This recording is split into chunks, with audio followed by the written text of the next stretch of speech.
Pesakit yang kedua pula yang saya skop tadi, yang ni kebetulan dia ada Helicobacter pylori whereby Helicobacter pylori ni sebenarnya adalah Terangkan doktor, bakteria. apa itu Helicobacter pylori? Helicobacter pylori ni adalah sejenis bakteria yang boleh didapati daripada makanan yang tidak preparekan secara fully cook.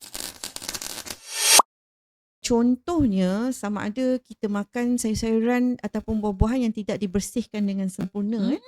Okey, benda tu boleh ada dalam makanan bila kita makan, dan kesan Helicobacter pylori ni dia akan menyebabkan gastrik tu tadi, menyebabkan lebihnya asid di dalam perut, dan Helicobacter pylori telah dibuktikan boleh menjadikan pesakit mendapat kanser perut. Bila seorang pesakit tu ada Helicobacter pylori, kita kena pastikan Helicobacter pylori ni hilang daripada perut.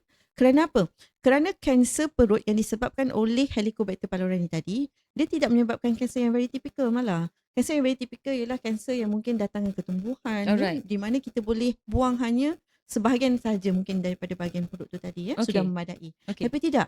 Helicobacter pylori ni bila dia attack, dia akan attack keseluruhan perut. Bila kita scope, kita akan nampak satu karakteristik kita panggil Linitis plastica. Apa maksudnya? Plastik. Bila kita masukkan scope tu, bila kita kembangkan perut pesakit melalui skop ni, perut dia tak boleh kembang. Dia macam keras. Sebab apa?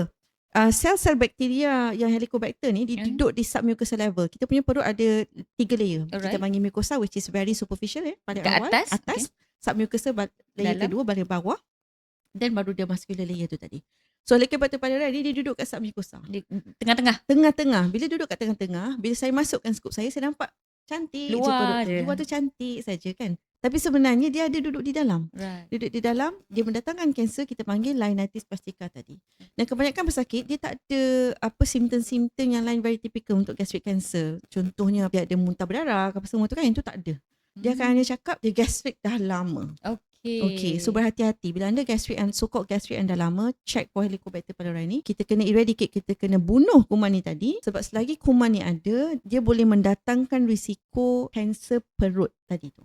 Okay. Podcast berbentuk pendidikan kesihatan ini dibawakan khas untuk anda oleh Columbia Asia Hospital Ceras yang kini berada di bangunan baru yang lebih luas untuk keselesaan anda.